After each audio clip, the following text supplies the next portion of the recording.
可以想象一下，在睡觉的时候，其实有这样子一个睡眠呼吸中止症的症状，其实就是跟憋气的一个状况是一样的。好，我们来看一下，现在是几秒钟，15秒。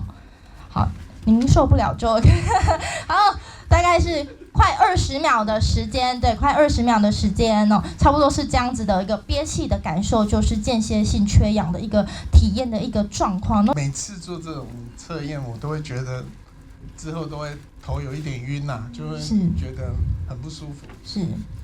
就非常身体心理可能都不舒服，更何况是睡眠的期间有这样子的一个状况，有没有讲到现在还在憋气的？哦，没有，应该没有哈，应该没有哈，因为其实憋气就是非常的不好受。好。